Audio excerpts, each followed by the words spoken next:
Bom dia a todos.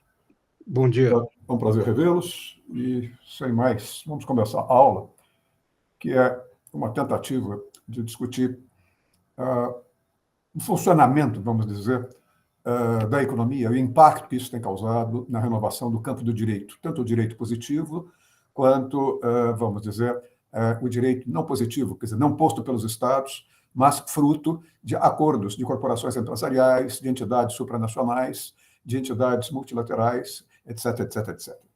Eu gostaria de chamar a atenção de vocês para um dado bastante interessante. Quando eu estava fazendo o curso de Direito, logo no primeiro ano, eu disse a vocês que eu optei para as minhas disciplinas optativas, eu escolhi as disciplinas que foram de economia. E o professor de economia, um dos professores de economia, pediu muito que eu lesse um autor austríaco chamado Joseph Schumpeter. Schumpeter foi, junto com Keynes, um dos dois mais importantes, os dois foram os dois economistas mais importantes do século XX. A gente pode incluir outros economistas que também foram tão importantes, mas Schumpeter e Keynes são dois clássicos da economia política. Esses dois clássicos da economia política foram, principalmente o Schumpeter, foram objeto de seminários quando eu entrei na Faculdade de Direito, mas fui fazer as disciplinas em economia política, teoria do desenvolvimento, juro, moeda e crédito. E ali eu descobri o livro Capitalismo, Socialismo e Democracia, de Schumpeter, que é considerado um dos livros mais importantes da economia política na história da economia. A primeira edição que eu tinha foi essa edição aqui, que é uma edição em francês, e depois eu fui buscando outras informações a respeito de Schumpeter e tive a possibilidade de ter um orientador que, de certo modo, era especialista em Schumpeter, o professor Kuntas, sempre me pediu para fazer as leituras do Schumpeter. E qual não é a minha surpresa? Que Schumpeter vai, de alguma forma, reaparecer, não é? Como um grande economista mundial, já faleceu em 1950, mas que volta, não é? A abordagem schumpeteriana volta, e ela é tão poderosa que ela acaba sendo, primeiro, objeto de um livro que fez um enorme sucesso, que foi lançado no início da Covid, em inglês e em francês. Eu tenho edição, só consegui a edição em francês. É O Poder da Destruição Criadora, não é? Inovação, Crescimento e o Futuro do Capitalismo. E esse é um texto que eu passei a vocês, pelo Eric, porque um dos examinadores, desculpe, um dos economistas, que é o economista-chefe do Banco Itaú, Mário Mesquita, publicou há algum tempo atrás um artigo dizendo que esse livro foi um dos melhores livros que ele pôde ler no tempo da pandemia, não é? E esse texto é um texto, de fato, é um texto rigorosamente brilhante. Mas não é só isso.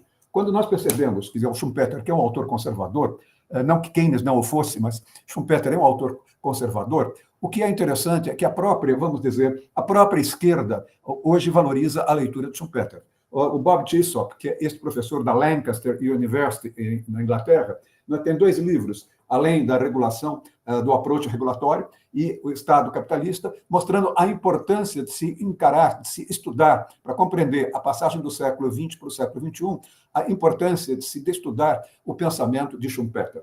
E quando nós olhamos as faculdades de economia no Brasil, nós vamos ver que nós temos três grandes tendências nos cursos de economia das faculdades de direito, das faculdades de economia no Brasil.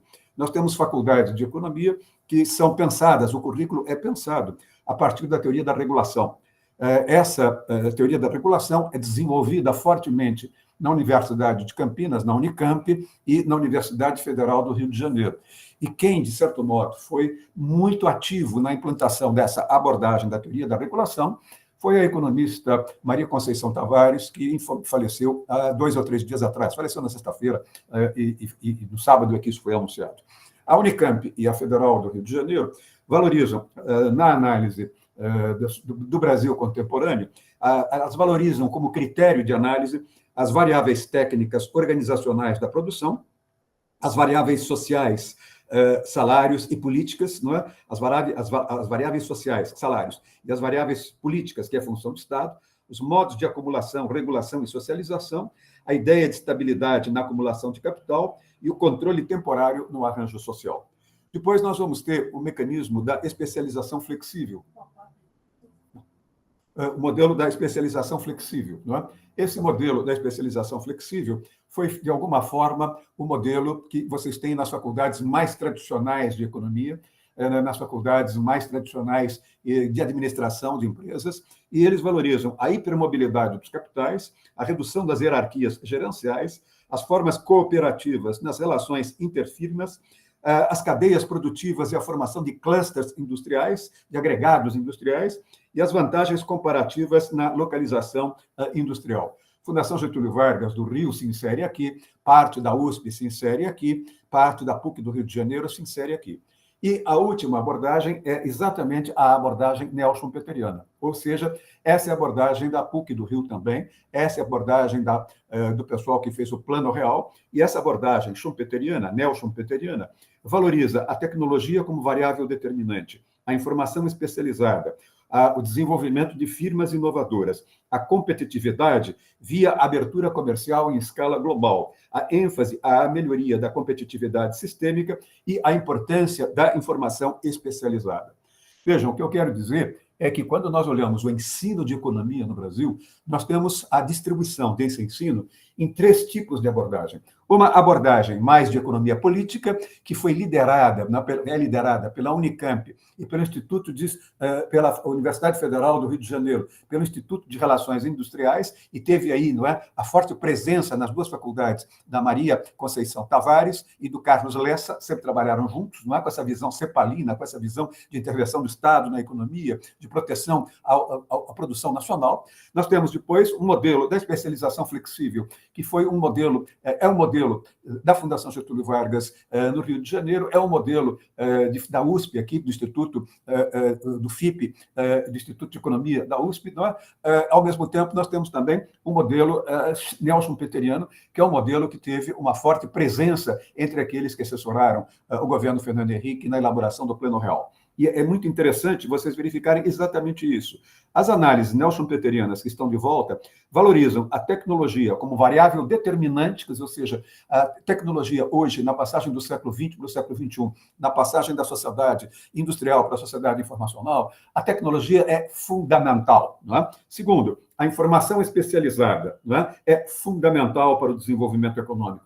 Terceiro, as firmas inovadoras. Em quarto lugar, a competitividade via abertura comercial em escala global.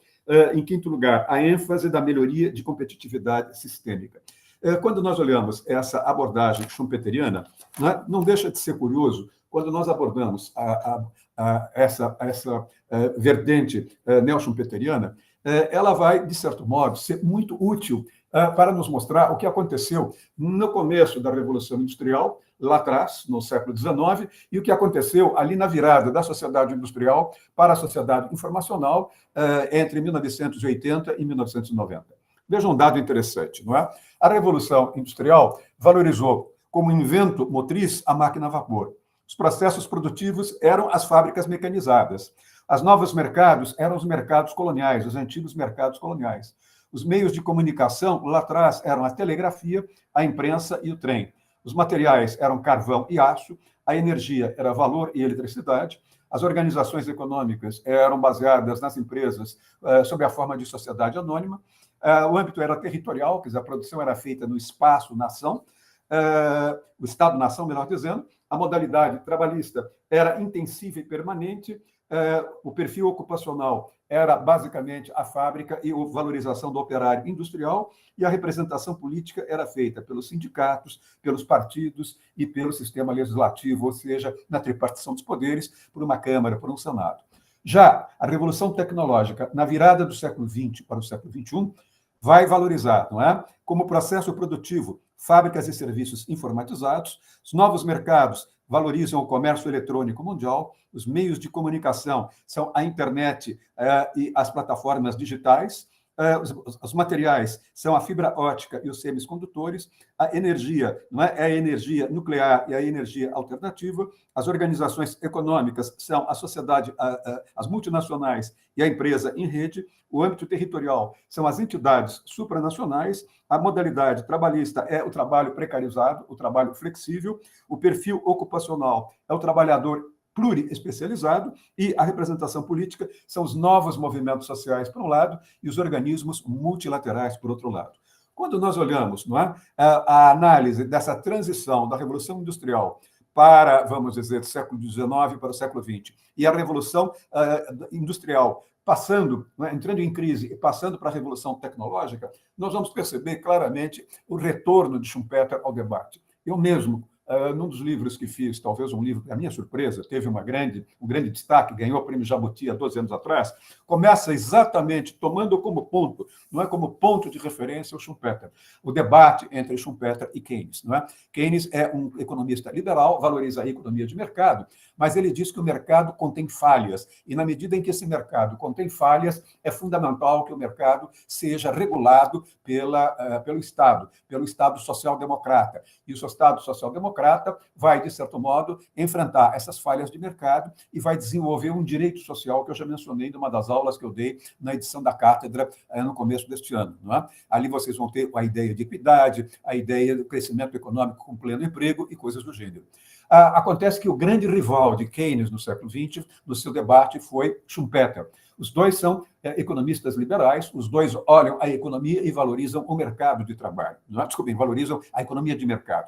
O que vai acontecer com o Schumpeter é que o Schumpeter diz que o mercado sempre contém algumas falhas. Não é? Esse livre comércio de mercado sempre contém algumas falhas e é preciso que o Estado intervenha. E o Schumpeter vai dizer, de fato, nós sempre temos falhas de mercado, mas não há necessidade do Estado intervir, porque a própria economia vai se desenvolver e, no seu desenvolvimento, ela vai gerar tecnologias novas, ela vai gerar novas formas de competição, ela vai gerar novos mecanismos, não é? Que vão, de certo modo, neutralizar a formação de oligopólios, vão neutralizar a formação de monopólios, e esses oligopólios e monopólios vão existir durante algum tempo, mas depois eles tendem a desaparecer pela competitividade da economia capitalista.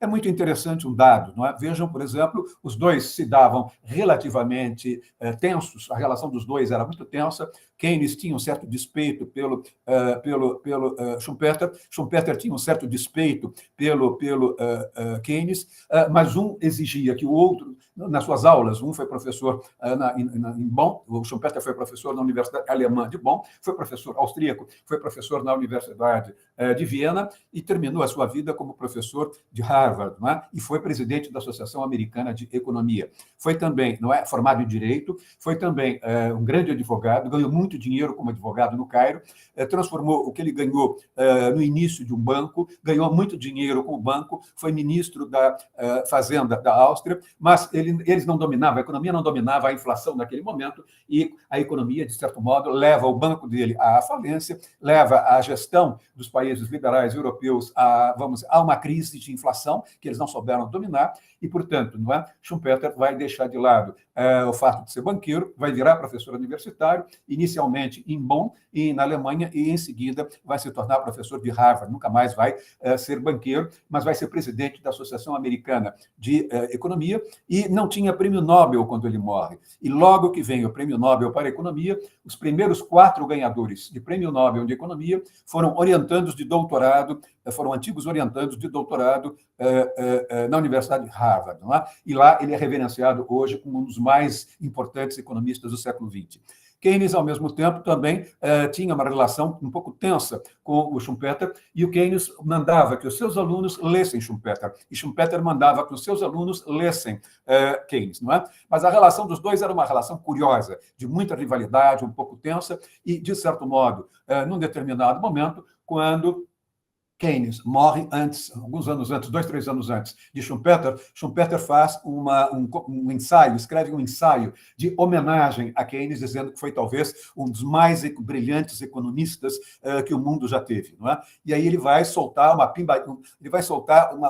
farpa contra o Schumpeter, contra o Keynes, dizendo o seguinte: ele escrevia muito bem, pena que ele não pensava muito na hora de lançar o seu livro. Ele deveria esperar amadurecer suas ideias. Portanto, os livros de Schumpeter, os livros de Keynes, dizia Schumpeter, eram mais ou menos como o pão em que o padeiro tirou do forno antes do pão virar um pão fresco e um pão com casca e um pão saudável. Não é? Mas, na realidade, os dois, de certo modo, trabalhavam dentro da mesma lógica, da mesma área. E vejam um detalhe que é interessante. O Keynes dizia o seguinte: entre a taça e os lábios, não é? Entre a taça de vinho e os lábios, não é? Há grandes percalços. O que é que ele queria dizer? entre a criação de uma ideia e a implantação dessa ideia, há grandes percalços. Não é? E o Schumpeter discutia a mesma coisa. Vejam bem, ele vai dizer, a maioria das criações do intelecto ou da fantasia se desvanece após um período que varia entre uma sobremesa e uma geração. Não é? E aí ele vai dizer, após um período que varia entre uma sobremesa e uma geração, algumas ideias sobrevivem e retornam às vezes, não é? Outras ideias simplesmente morrem. É curioso que até hoje Schumpeter e Keynes tenham, vamos dizer, as bases, não é, do estudo, são leituras obrigatórias para a economia.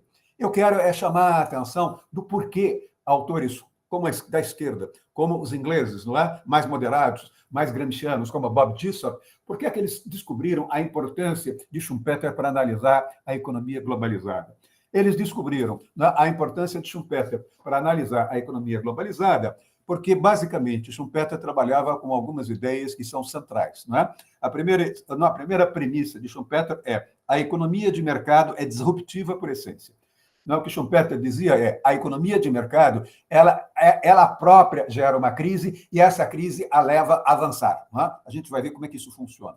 Segunda premissa, nós vamos trabalhar com a ideia de uma destruição criadora. Vejam, aparentemente é uma contradição. Aquilo não é que se cria, ao mesmo tempo também se autodestrói. Aquilo que nós criamos, nós também vamos destruir. E o terceiro item, a terceira premissa é o processo de acumulação, desculpem, o progresso não é um processo de acumulação ininterrupto. O processo de desenvolvimento é um processo disruptivo. Há momentos em que nós temos uma crise econômica, há momentos em que nós temos uma crise estrutural da economia, e nesse momento em que nós temos uma crise estrutural da economia, nós vamos ter uma quebradeira generalizada de empresas e nós vamos ter a necessidade de uma reordenação da economia a partir de novas tecnologias. Não é? É nesse momento que Schumpeter aparece, é nesse momento que Schumpeter é um autor que ganha um prestígio fundamental. Por que ele ganha um prestígio fundamental? Como um bom teórico vindo da historiografia econômica e um bom intérprete da Revolução Industrial, dos diferentes momentos da Revolução Industrial, Schumpeter vai partir da seguinte premissa, e é essa premissa que os autores gramscianos de esquerda vão utilizar para entender exatamente esse momento de se recuperar, abrir a gaveta, puxar Schumpeter e passar a reler Schumpeter. Não é? Vejam, Bob Jessop, num determinado momento, vai discutir capitalismo e tipo de Estado, e lá pelas tantas, não é? Ele vai discutir o Estado competitivo schumpeteriano para entender a transição do século XX para o século XXI. Por que é importante entender o Estado schumpeteriano, a competitividade schumpeteriana, não é? Schumpeter vai trabalhar com a seguinte ideia, esse é o modelo teórico dele, não é? Esse modelo teórico dele é muito tranquilo, para vocês entenderem, vai ser mais fácil do que foi a aula da semana passada. Basicamente, na semana passada, eu dei de barato que todos aqui estão me vendo já há 4, 5 anos. Eu esqueci que tinha alguns alunos novos. Não é? Então, os alunos novos têm toda a razão quando disseram que a aula foi muito difícil de ser entendida. Eu pretendo, portanto, mudar a minha maneira de encarar agora. Nas próximas edições, eu vou ter de dar de barato que, embora alguns me conheçam, a maioria hoje já não me conhece, e, portanto, eu tenho que trabalhar de uma forma mais didática com relação aos conceitos. É o que eu vou fazer com o Schumpeter. Schumpeter é um analista da economia e ele vai dizer que a economia gera, não é, um processo competitivo e gera também um processo de inovação. Só que nem sempre as duas coisas acontecem simultaneamente. Ele vai trabalhar com uma ideia que é a ideia da, vamos dizer, de um ciclo, que é um ciclo de mercado. É um ciclo de uma economia de mercado. E vai trabalhar com a ideia de um segundo ciclo, que é o ciclo da inovação tecnológica.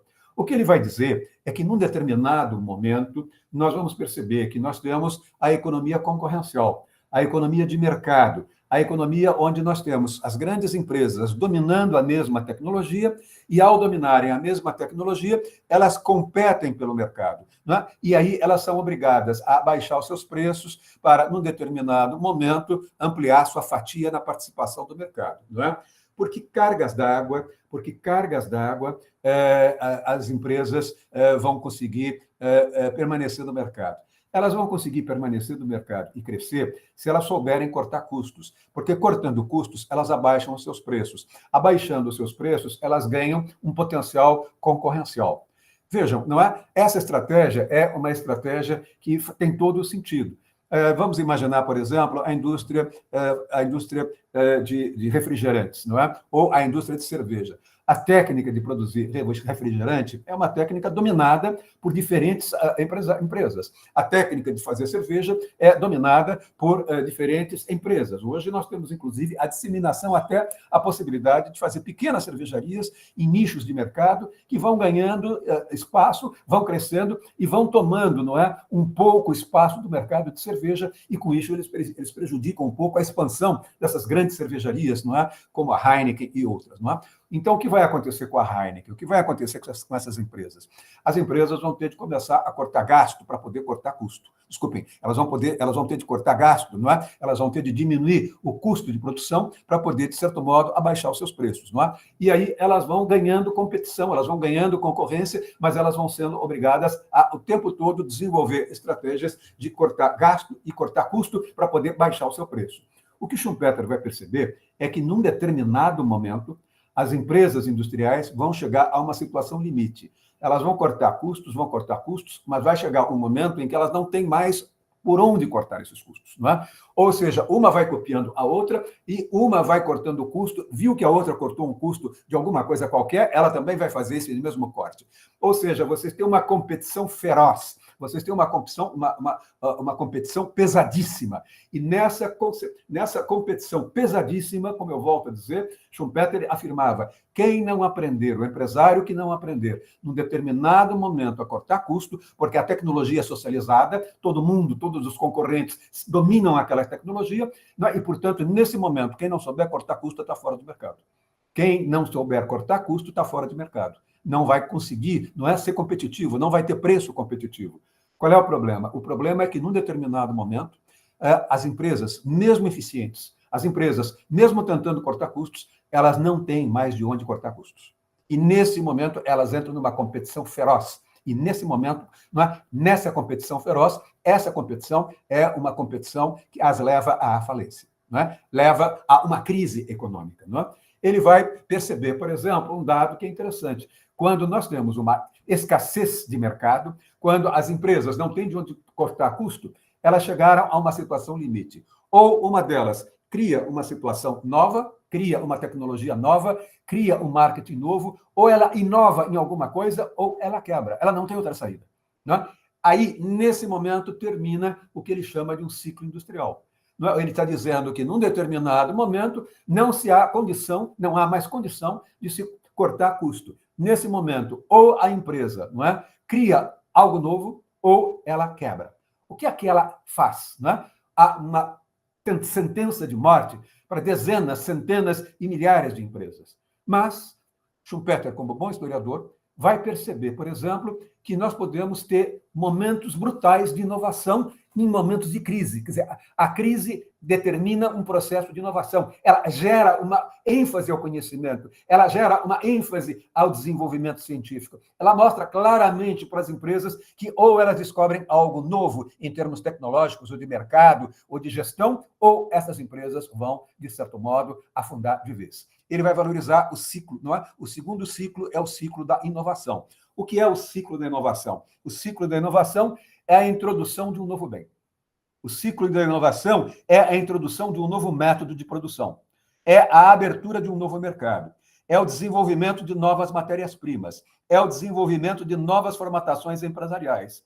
É o aumento da capacidade de mudar rápida e facilmente as tecnologias de produção e de adotar as estratégias de relocalização, não é? Ou onde as empresas vão se localizar novamente. É este o modelo que Schumpeter desenvolve, não é? É esse o modelo schumpeteriano de competitividade e de inovação. Ele vai trabalhar, não é, no sentido de olhar a história sob a forma de dois ciclos. Um ciclo que é o ciclo de inovação a partir de uma crise de tecnologia, uma crise dos mercados. Os mercados se esgotaram. Aquela tecnologia que estava por trás da Revolução Industrial, num determinado momento, ela se esgotou. Na medida em que ela se esgotou, ou as empresas inovam, ou as empresas quebram. Não tem alternativa, não é? E nem sempre vocês vão ter as empresas conseguindo, num determinado momento, se reinventarem, não é? Quando nós olhamos, por exemplo, aqui no Brasil, minha geração, não é? Não é a geração de vocês, mas é a minha geração, não é? Vocês vão perceber que todas as lojas da minha geração de adolescente, ou quando eu me casei, que eu tive de montar meu primeiro apartamento, não é? As lojas onde eu comprei geladeira, onde eu comprei televisão, onde eu comprei fogão, etc, etc, essas lojas fecharam. As empresas que produziam televisão fecharam. As empresas que produziam fogão fecharam. Quando eu comecei a trabalhar no Itaú, nós tínhamos 250 bancos, não é? De repente, nós vamos começar a perceber que isso tudo acabou sendo, o sistema bancário do Brasil acabou entrando numa brutal crise. Os grandes bancões que financiavam lavoura de café e financiavam desconto de duplicata quebraram. E aqueles bancos que investiram em tecnologia eletrônica, que foi o caso do Bradesco, foi o caso do Unibanco e foi o caso do Itaú, esses bancos sobreviveram e se tornaram os primeiros bancos e foram comprando os bancos que quebraram, não é? E se tornaram os 3 maiores bancos, os 2 hoje maiores bancos que nós temos na América Latina.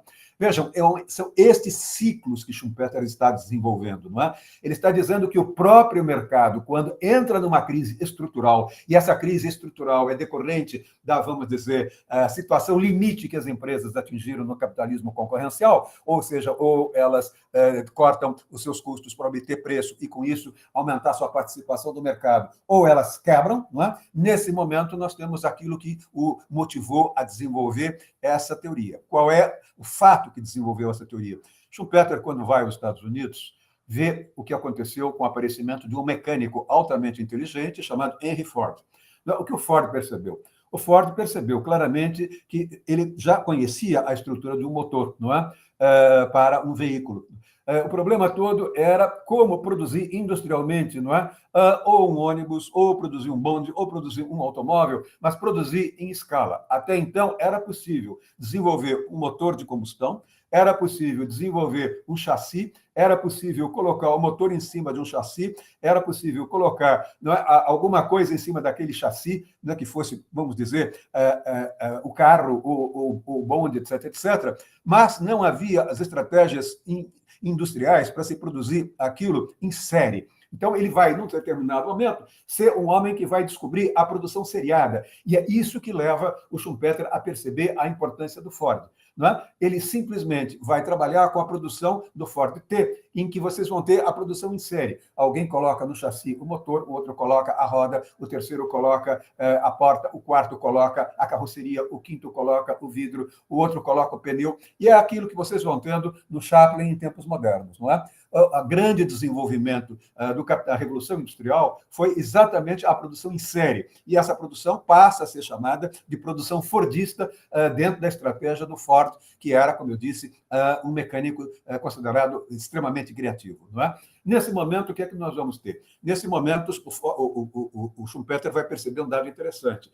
O desenvolvimento do chassi, o desenvolvimento de um motor a vapor, de um motor hidráulico, leva, não é, a uma revolução nas vamos dizer, locomoções. Não é? Nós vamos ter uma mobilidade urbana que não é mais uma mobilidade urbana puxada por burros, ou puxada por cavalos, ou puxadas por éguas. Não é? O que nós vamos ter é o fim da mobilidade urbana a partir de um eixo automotriz animal. Nós vamos ter um trecho, um sistema automotriz não mais baseado na força animal, mas baseado na força mecânica. Não é? Veja, naquele momento, Schumpeter vai escrever, nesse livro Capitalismo e Democracia, ele vai escrever, quando ele vai discutir, não é, essa troca de paradigmas, ele vai discutir, não adiantou, por exemplo, em Nova York, aqueles que eram proprietários de bondes puxados por burros, colocarem mais burros para puxarem mais velozmente os seus bondes. Não é? Simplesmente a tração animal ela acabou, ela simplesmente foi enterrada. Não é? É isso que ele vai dizer num dos capítulos mais geniais desse livro que eu mencionei, Capitalismo, Socialismo e Democracia. Não é? Então, o que ele vai é exatamente dizer, é neste momento que nós começamos um ciclo de inovação. É nesse momento que nós vamos entrar num ciclo de inovação. O que é o ciclo de inovação? O ciclo de inovação é a introdução de um novo bem, é a introdução de um novo método de produção, é a abertura de um novo mercado, é o desenvolvimento de novas matérias-primas, é o aparecimento de novas formatações empresariais, é a capacidade de mudar rápida e facilmente de tecnologias de produção e de adotar estratégias de relocalização. Isso envolve novos investimentos, novos tipos de investimentos. Isso envolve a necessidade de nós qualificarmos a população. é evidente que quando o Ford desenvolveu o modelo fordista de produção, houve a necessidade de se qualificar a mão operária. Até então, a mão de obra era uma mão de obra mais artesanal. Eram vários operários fazendo simultaneamente um automóvel. Ali não, ali vocês tiveram de qualificar o operário industrial, mono-especializando-o, não é? E aí vocês vão ter, portanto, não é, de investir na população, em educação, em inovação tecnológica, em meio ambiente, em instituições sociais, em agentes econômicos, em processos de governança, ou seja, vocês vão ter de desenvolver uma série de fatores, e esses fatores vão fazendo com que, nesse ciclo de inovação, vocês tenham o quê? Vocês tenham um desenvolvimento brutal, não é, em inovação. E parte desse desenvolvimento em inovação vai ser, não é, transferido para a produção, e é evidente que aí vão surgir os empresários modernos. E Schumpeter vai dizer, enquanto esses empresários modernos estiverem sozinhos, ou seja, enquanto um Ford da vida, não é, desenvolveu o motor e ficou sozinho no mercado, ele pôde cobrar, não é, o que ele queria. Ele pôde cobrar o que Schumpeter vai dizer de lucro de monopólio.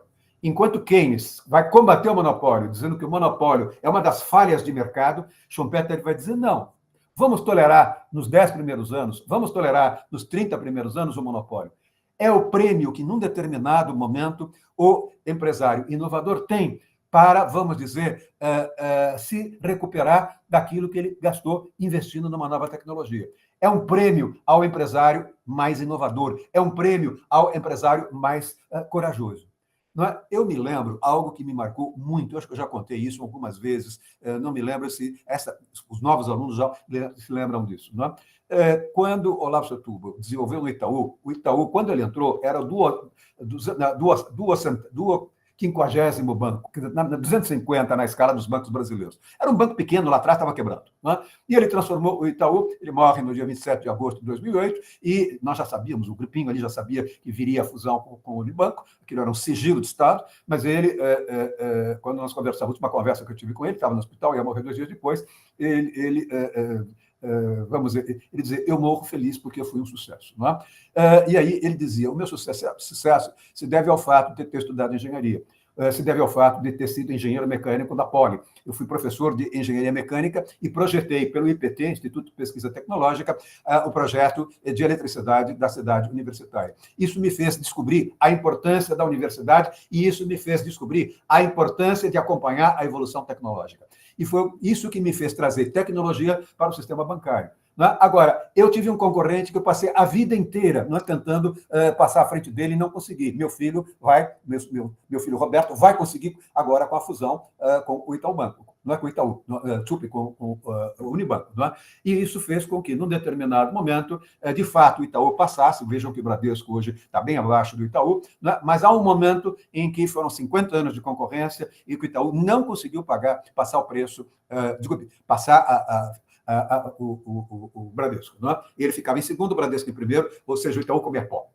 Bom, o que é que aconteceu? Aconteceu a inovação científica do Itaú, que foi a tecnologização, e o Amador Aguiar, que era um homem quase semi-alfabetizado, não tinha instrução alguma, trabalhava com impressora, era um gráfico, era um funcionário de uma gráfica, tinha cortado um dedo na hora de baixar a máquina que moldura os papéis. Não é? Nesse sentido, não é? Ele teve uma formação completamente contrária do Olavo. O Olavo tinha feito pós-graduação, falava alemão, falava inglês e falava francês fluentemente, não é? E lia nas 3 áreas fluentemente.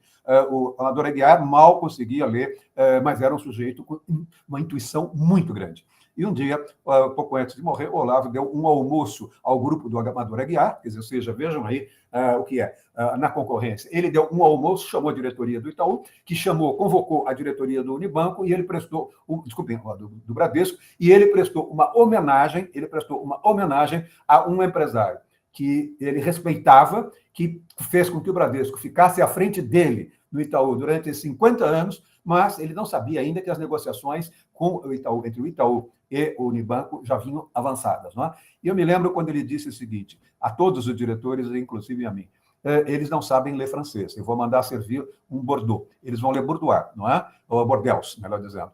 Se alguém de vocês rir, eu quero simplesmente... Você está demitido, sumariamente. Não é? É uma homenagem de alguém que concorreu com um concorrente que não tem a mesma qualificação intelectual como eu tenho, mas ele tem, vamos dizer, um talento, ele tem uma habilidade muito maior do que a minha. Quer dizer, era quase que uma homenagem, vamos dizer, de um homem qualificado que não conseguiu, durante 50 anos, atingir o primeiro item, no primeiro lugar do sistema financeiro. Vejam, é isto que eu quero chamar a atenção de vocês, é este o modelo que vocês têm do ponto de vista. Esse é o modelo do ponto de vista que vocês têm, não é? Agora, vamos fazer o seguinte, vamos começar a entender exatamente isso. O que vai acontecer é que esse modelo é um modelo de extraordinária capacidade, vamos dizer. Eric, dá para passar o síntese da destruição criadora? Dá sim, professor. Vou passar aqui. Nós vamos começar a perceber que nós temos, portanto, dois ciclos. Esse quadro mostra o ciclo A e o ciclo B. Aí está o ciclo da síntese da destruição criadora. Empresário é o empreendedor. Empresário é o empreendedor.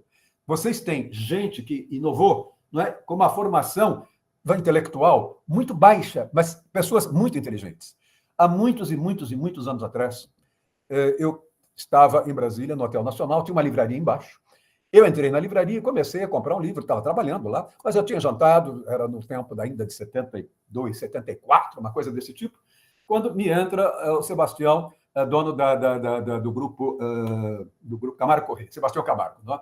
E lá pelas tantas, ele começa a conversar comigo, ele, cheio de segurança por trás, ele manda o segurança sair, e começa a conversar comigo e perguntava o que eu achava que ele deveria ler, etc, etc. Ele era um sujeito sem nenhuma instrução e era um dos homens mais ricos do Brasil. Ele começou em Jaú puxando carroça, não é? E depois se tornou um dos maiores empreiteiros do Brasil e tinha dono de banco, era sócio de fábricas e coisas desse tipo. Foi um dos homens mais importantes da geração dele, não é? E é interessante que eu tive uma impressão de que foi neste momento que eu entendi bem o que era a síntese da destruição criadora. Não é? A maneira como ele operou, a maneira como ele agiu, a maneira como ele inovou, não é, o fez um empresário de sucesso, ainda que ele não tivesse uma formação técnica numa universidade. Ele era um homem criado pelas necessidades de vida. Não é? E foi aí que eu fui percebendo exatamente o quê? Eu fui percebendo essa ideia da inovação, essa ideia da invenção de um novo produto, de uma fonte de matéria-prima, de um método de produção. Enquanto ele ficou sozinho, ele conseguiu dominar, não é, todo o mercado. Claro que depois foram surgindo outras empreiteiras que foram, de certo modo, o quê? Se inspirando no que ele fez, adotando os métodos dele, etc, etc, etc, etc. Ou seja, na medida em que esse empresário de sucesso vai, de certo modo, não é, ganhando mercado, porque ele está sozinho no mercado, porque ele desenvolveu algo novo, ele vai ficar 10, 20, 30 anos, não é? Só que os seus concorrentes antigos quebraram, mas vão surgir novos concorrentes que vão, aos poucos, piratear, não é, o que aquele inovador fez. Foi assim, não é, que nós tivemos os bancos, foi assim que nós tivemos os jornais. Vejam, a Abril, durante muito tempo, era uma pequena empresa, mas quando ela inovou, ela passou a Estadão, passou a Folha e coisas do gênero. Não é? Vejam, o Jornal do Brasil foi o maior jornal que o Brasil já teve, mas quando o Estado fez, o Jornal Estado fez e criou o Jornal da Tarde em 1967, criou um jornal novo, um padrão novo, e um jornal vespertino, ele tomou o mercado e se tornou o grande jornal brasileiro. Não é? Vejam, e hoje o jornal O Estado de São Paulo é um jornal que não soube inovar como fez no passado, hoje é um jornal precaríssimo, não é? Veja, um jornal de má qualidade. Mas o que eu quero dizer é que vocês vão perceber aí que, no primeiro momento, vocês têm um ciclo de inovação tecnológica. Nesse ciclo de inovação, vocês têm o lucro de monopólio. Mas, depois, quando aquela tecnologia inovadora veio sendo desenvolvida, veio sendo pirateada, não é? O que é que vocês vão ter? Vocês vão ter o que a gente chama de difusão da inovação. Vocês vão ter o que a gente chama de difusão da inovação. O que é a difusão da inovação? É a destruição do antigo. É a destruição do antigo. É o surgimento do novo. Aquele que gerou o novo fica sozinho no primeiro momento. Mas, com o tempo, o que vai acontecer? Com o tempo, vai ser pirateado. Como é que o Japão cresceu depois do pós-guerra? Pirateando tecnologia americana, desenvolvendo nos Estados Unidos. Como é que 30 anos depois, ou até mais, a China vai crescer, vai fazer o acompanhamento, vamos dizer, na transição da sociedade industrial para a sociedade informacional e vai se tornar um grande tigre mundial, né? A partir do que ela foi o quê? Ela foi copiando, ela foi pirateando tecnologia da Alemanha e tecnologia dos Estados Unidos, tecnologia da Inglaterra, não é? O que é que vocês vão perceber? Vão perceber que vocês vão ter aí um modelo asiático de desenvolvimento, que é um modelo de copiar aquilo que acaba de ser produzido nas economias muito criativas, como eram as economias americanas e a economia europeia, notadamente a economia inglesa e a economia alemã, depois da Segunda Guerra, quando a Alemanha se reconstruiu economicamente. Vocês vão ter, portanto, o quê? Vocês vão ter, portanto, um momento em que vocês têm uma fase A, vamos chamar isso de uma fase A, um ciclo A, vocês têm uma fase A, que é a fase da inovação. E vocês têm a fase B, que é a fase da diluição da inovação. A fase A é a fase da revolução tecnológica. Não é? A revolução tecnológica é aquele momento em que o empresário ou cria alguma coisa ou ele quebra. Não é? Ou para sobreviver, a única possibilidade dele sobreviver é, de certo modo, criar algo novo. Não é? Nesse momento é que vocês têm o quê? O fim de um ciclo. Começa um ciclo tecnológico novo. Esse ciclo tecnológico novo é o ciclo da inovação. Não é? Esse ciclo da inovação vai durar algum tempo, mas depois aquilo que é inovação vai sendo diluído, vai sendo copiado, vai sendo diluído, vai sendo copiado, e todos os empresários vão passar a concorrer dentro da mesma tecnologia. Nesse momento, eles têm de cortar custo. Nesse momento, eles cortam custo. Nesse momento, começa o segundo ciclo, o ciclo da produção industrial. Não é? Portanto, vocês têm um ciclo de inovação e um ciclo de concorrência. Um ciclo concorrencial e um ciclo de inovação. Ciclo A e ciclo B. Portanto, o que Schumpeter está dizendo é a economia de mercado é uma economia disruptiva.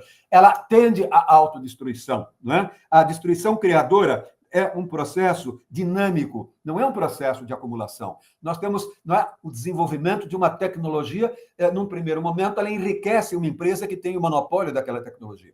Mas, com o tempo, aquela empresa vai o quê? Aquela empresa vai sendo copiada, muitas vezes ela vai ter problemas para se manter no mercado, muitas vezes ela vai ser atropelada por uma empresa que vai, de certo modo, dar um salto mais à frente e por aí vai. Vejam casos que são bastante estudados. Não é? É o caso da Olivetti. A Olivetti era uma brilhante uma empresa que fabricava a máquina de escrever, máquina datilográfica. Quando eu entrei no Estadão, o Estadão era muito rico, um jornal muito rico. O Estadão tinha feito um contrato com a Olivetti que era comprar umas 10 mil máquinas, uma coisa nesse sentido, máquinas de última geração. Não é? Eu tive o tempo todo no Estadão máquinas, tanto que esqueci, quando saí do jornal, eles me deram a máquina para eu levar para casa, para fazer levar uma daquelas imensas máquinas. Eu falei, já tenho 3 máquinas Olivetti na minha casa, sendo que em Campos do Jordão tem 2, aqui tem uma, por que eu vou ter uma 4ª máquina? Não é? Então, veja, o que nós vamos perceber é que, num determinado momento, aquilo que era inovação no começo da Revolução Industrial, aquilo vai virando sucata. Não é? Então, vocês vão tendo fase A e fase B, fase A e fase B. Não é? Vocês vão tendo essas premissas que eu estou mencionando. A economia de mercado é disruptiva, por essência. Não é? Ela se autodestrói a partir da concorrência. Ao mesmo tempo, a destruição desenvolve um estímulo à criação. E quando essa criação aparece, nós temos a retomada o quê? A retomada do crescimento da economia. O progresso não é um processo de acumulação ininterrupto. É um processo que se dá por meio de ciclos. Um ciclo de forte concorrência, um ciclo de forte inovação científica e tecnológica. Não é? E é exatamente isso que vocês estão vendo. Não é? Claramente, quando vocês olham para a sociedade industrial, quando vocês olham o período da Segunda Guerra Mundial, terminando até a crise do petróleo, vocês estão percebendo o quê? Vocês estão percebendo um ciclo industrial. O próprio nome, sociedade industrial, diz isso. Havia um economista, John Kenneth Galbraith, que era um teórico da sociedade industrial e dizia exatamente isso como bom leitor de Weber. Não é? Vai haver um momento, nós saímos da Segunda Guerra, as empresas dominam a tecnologia de produção, nós vamos ter empresas alemãs, empresas inglesas, empresas italianas, empresas latino-americanas, empresas canadenses, empresas americanas, e nesse momento nós vamos perceber que a guerra transformou a tecnologia de produção. De fato, transformou a tecnologia de produção. O que Galbraith vai, num determinado momento, chamar atenção mas vejam que o Japão não está desenvolvendo tecnologia, mas ele está se reconstruindo, depois de ter sido derrotado, pirateando a tecnologia americana, pirateando a tecnologia alemã. E é a mesma coisa que vai acontecer mais à frente, quando a China começa a se industrializar. Ela não tem tecnologia própria. O que ela vai fazer? Ela vai copiar, ela vai piratear. Eu não sei se eu já disse isso para vocês, não é? Minha mulher, durante algum tempo, foi diretora da Fundação Abrinq de Defesa dos Direitos da Criança. E foi exatamente naquele período em que vocês tinham cada vez mais a falência das empresas de brinquedos do Brasil, porque simplesmente produzir brinquedo virou um grande negócio para a China. Só que a China, não é, produzia brinquedos sem desenvolver a tecnologia de produção de brinquedo, ela chupava aquilo, copiava aquilo de empresas como a Estrela no Brasil.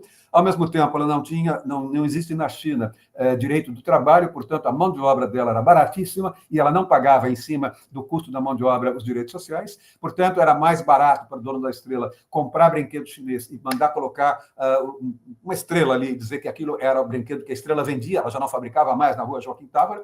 E, em terceiro lugar, o brinquedo chinês era de muito má qualidade e ele era tóxico para as crianças. Não é? Então, num determinado momento, a China entrou com um brinquedo de péssima qualidade, mas ela foi conseguindo dar salto de qualidade, mas ela não desenvolveu tecnologia. Ela se capacitou para lidar com tecnologia nova. É diferente. Não é? Então, nesse momento, o que é que vocês têm? Vocês têm a entrada, não é? Uma crise no mercado brasileiro de brinquedos. Quase todas as empresas de brinquedos no Brasil quebraram e, portanto, elas passaram a depender da compra, de uma estratégia comercial de compra de brinquedos chineses para revendê-los como se fossem fabricados no Brasil. Ou seja, houve a necessidade de se reestruturar o setor de brinquedos. Não é? E isso, num determinado momento, levou a uma crise, e essa crise não é, afetou, vamos dizer, muito do trabalho que a Abrinq fazia, a Fundação Abrinq fazia no tratamento de crianças em situação de risco de rua e coisas desse tipo. Veja, o que eu quero é mostrar para vocês esse desenvolvimento em ciclos. Não é? E esse desenvolvimento em ciclos é, de certo modo, pirateado. Ele é adotado, num determinado momento, ele é adotado, seja pelo Japão, seja pela China. Não é? Primeiro foi o Japão, entre 1950 e 1960, e depois foi a China. Quando veio o choque do petróleo, o meu chefe no Jornal Estado, que era o meu orientador na USP, Rolf Kuntz, né, disse para mim o seguinte: pega um carro e vá imediatamente, o preço do petróleo está implodindo nos mercados. Vá imediatamente para a Escola Superior de Agricultura lá em Piracicaba, não é? E veja o que é essa energia alternativa com base em álcool carburante. Eu fiquei uma semana, 10 dias lá na Luiz de Queiroz, não é? E fui percebendo, eu tinha dois primos que eram professores lá, um era professor de batata e o outro trabalhava com álcool carburante. E eu fui percebendo que, naquele momento, o que era um estudo para desenvolver um tipo de tecnologia, aquilo simplesmente pode ser readaptado para o que nós tínhamos, que era o motor a álcool. Não é? Para vocês terem uma ideia, eu já disse isso a vocês, o Geisel não quis, embora soubesse que tinha muito petróleo no país, principalmente na região ali das praias, não é? O Geisel falou que não queria esgotar a capacidade brasileira de petróleo, porque o petróleo era muito barato, era mais barato a gente trazer aquilo dos países árabes do que queimar as nossas reservas. Mas quando veio a crise do petróleo, o Geisel não tinha alternativa e teria de trabalhar com mar territorial, mas isso demorava tempo. Então, foi necessário jogar dinheiro em cima da USP, lá na Escola Superior de Agricultura Luiz de Queiroz, para, num determinado momento, que eles desenvolvessem o álcool hidrocarburante. Né? Só que, enquanto eles não conseguiram desenvolver, em escala industrial, a produção de álcool e carburante, o Geisel tomou uma medida que só uma ditadura poderia fazer: obrigar o fechamento dos postos de gasolina às sextas-feiras, creio que às 3 da tarde, e reabrir os postos de gasolina como forma de poupar a importação de gasolina, segunda-feira às 8 da manhã. Ou seja, não se vendia gasolina em 2 dias, mas um pouco mais de 48 horas, 52 horas. Vejam a loucura que foi. E eu me lembro que eu fui estudar isso lendo no carro, por ordem do alemão, que era o meu orientador, que falou: se você não fica olhando a paisagem, vá lendo. Ele foi ao arquivo, puxou uma série de pastas, tirou xerox daquelas pastas, eram pastas sobre o Schumpeter. Vai lendo o Schumpeter que você vai aprender muita coisa. Ou seja, foi assim que eu aprendi. Eu já conheci o Schumpeter da Faculdade de Direito, mas foi conhecendo um estudo de caso. O que é que vai acontecer? Vai acontecer que nós vamos olhar nesse quadro, nós temos o primeiro ciclo, que é o ciclo da inovação, temos o segundo ciclo, que é a difusão da inovação, e, a partir da difusão da inovação, nós temos ao fim do ciclo tecnológico. Nós temos o quê? Exaustão de um modelo industrial, exaustão de um modelo tecnológico, margens declinantes de rentabilidade, a necessidade de reiniciar esse processo, a necessidade de se inovar, a necessidade, num determinado momento, de abandonar, virou sucata aquilo que nós sabíamos, e tentar transformar novamente a economia inovadora. É essa a estratégia que o GSOP foi descobrir ou foi estudar. Não é? Num determinado momento, a esquerda mais moderada europeia descobriu que Japão e China trabalharam, basicamente, agora nós podemos ir com o último quadro de hoje, não é? Com a ideia de um Estado inovador. Nós podemos trabalhar com a ideia de um Estado inovador. Quer dizer, eu estava falando até agora que Schumpeter trabalhava com a destruição criadora de um empresário, de uma empresa. O que nós vamos começar a perceber é que países asiáticos, não é? Países asiáticos principalmente e que são autoritários, estes países autoritários acabaram o quê? Estes países autoritários acabaram, num determinado momento, adotando a estratégia schumpeteriana como política pública de desenvolvimento econômico. Em outras palavras, não é? O que é que eles fizeram? Não? O que eles tentaram fazer? O que eles tentaram fazer foi: vamos trabalhar também desenvolvendo tecnologia. Vamos trabalhar desenvolvendo tecnologia. O que é esse Estado inovador? Vejam, o Estado inovador é o Estado que percebe a importância da inovação. Não é? A inovação tecnológica faz girar a economia. A informação tecnológica, a novidade tecnológica faz com que eu tenha o quê? Com que eu tenha a possibilidade de desenvolver o meu país. Então, eu vou me aliar à iniciativa privada. Eu vou fazer aquilo que a iniciativa privada precisa para eu poder estimulá-la a criar coisas novas. Né? Então, vocês vão perceber que vai surgir aí um Estado inovador. É um Estado que vai desenvolver, não é, brutalmente órgãos como, no Brasil, nós desenvolvemos o Conselho Nacional de Desenvolvimento Científico e Tecnológico. O Japão fez isso, criou o CNPq deles. O Japão fez isso, criou o CNPq deles. Não é? Eles criaram a CAPES, a Coordenadoria de Aperfeiçoamento do Pessoal do Ensino Superior. Eu trabalhei no CNPq em 3 mandatos, não é? Na área do Comitê de Direito, e foram 6 ou 7 anos no CNPq, e trabalhei mais 7 anos na Fundação de Amparo à Pesquisa de São Paulo, a FAPESP. Eu trabalhei com 14 anos, e agora eu já estou há 2 anos trabalhando na Fundação Getúlio Vargas, no Conselho de Inovação e Pesquisa. Não é? Portanto, eu já tenho aí por aí 16 anos, um pedaço pequeno que eu passei na CAPES, não, muito pequeno, de avaliador das crises das faculdades de Direito. Minha época, tinha 1.800 faculdades de Direito, eu cheguei a conhecer, pessoalmente, viajando em loco, alguma coisa como umas 700, 800 faculdades. Né? E a ideia era exatamente essa. As faculdades de Direito estão em crise, o mercado de advocacia está em crise, o Judiciário não se modernizou, o Ministério Público não se modernizou, o Brasil teve de se modernizar por necessidade de sobrevivência entre 1980 para frente, depois da crise do petróleo, as instituições jurídicas ficaram para trás. Como é que nós temos de fazer isso? Me lembro claramente das conversas que nós tínhamos no CNPq. Como é que nós vamos? Nós ficávamos muitas vezes num hotel em Nova Friburgo, fechados, discutindo durante a semana inteira o que é que nós tínhamos de fazer para recuperar o ensino do direito no Brasil. Não é? E isso vai gerar, para vocês terem uma ideia, isso vai gerar, vamos ver se eu tenho aqui a possibilidade de lidar com isso. Não é? Esse trabalho que foi feito é um trabalho que gerou, não é, a necessidade de se fazer uma espécie de ligação. E eu fui um dos 6 que fez essa ligação entre as novas linhas de desenvolvimento do capitalismo depois do pós-guerra e naufrágio do ensino do direito no Brasil, a mediocridade do ensino do direito no Brasil.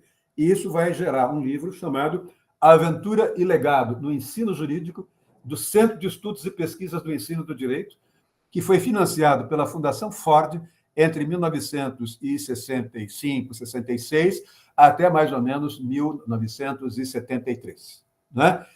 Nesse momento, entre 1966 e 1973, nós estávamos na ditadura brasileira. E na comissão, no Conselho Federal de Educação, o presidente era um jurista, não é? Ferrabras, um jurista altamente reacionário, professor Caio Tácito, diretor da Light no Brasil.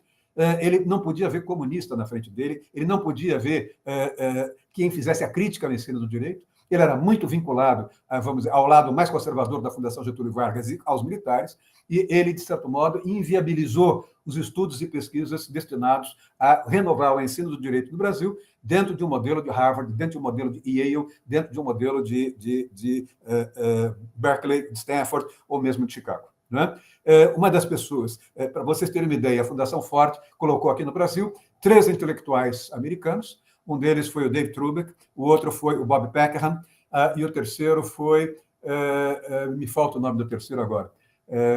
o Steiner, Henry Steiner, de Harvard. Não é? Eu conheci Steiner e eu tive orientação do David Trubek. Não é? E este professor Caio Tasso, dizia: não queremos o modelo americano aqui, nós queremos continuar com o modelo franco-germânico. Não é? Porque se vocês mexerem na estrutura do curso de Direito, ele vai se comunizar, ele vai ficar vai ser dominado pelos comunistas. Não é?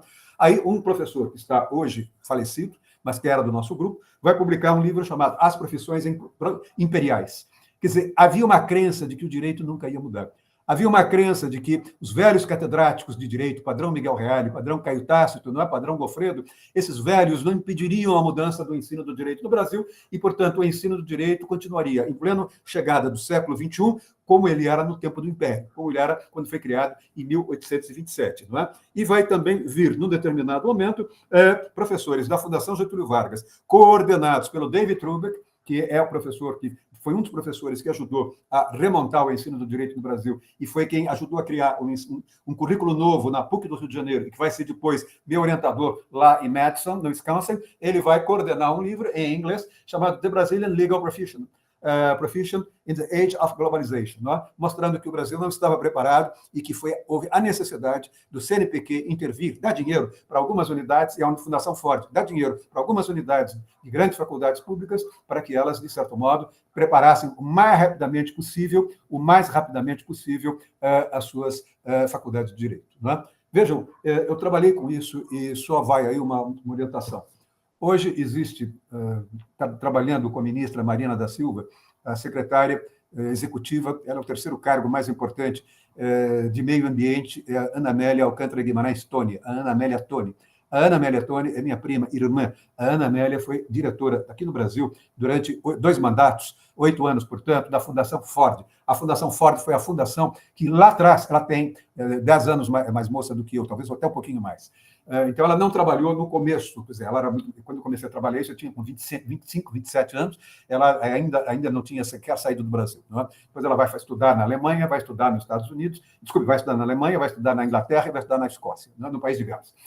O que eu quero dizer é que ela é uma pessoa que, quando dirigiu a Ford, ela vinha do Rio para São Paulo e aqui, nesse escritório, que é o meu escritório, sentada ali, ela me dizia o seguinte: primo, como é que a gente pode convencer as faculdades de direito? A má qualidade do ensino do direito no Brasil impede a Fundação Ford de oferecer projetos de pesquisa. O máximo que nós estamos fazendo é projetos de pesquisa em matéria de direitos humanos. Agora, já estamos carregados, o nosso orçamento está financiando muito disso, mas não tem impacto algum na renovação do ensino do direito. E aí foi aí, então, que eu chamei a atenção dela. Ela é formada em Economia e Ciência Política, não é formada em Direito. Eu chamei a atenção dela para esse grupo que está aqui, e foi aí que surgiram, não é, verbas para grupos de estudantes que pensaram claramente essa situação, vamos dizer, de concorrência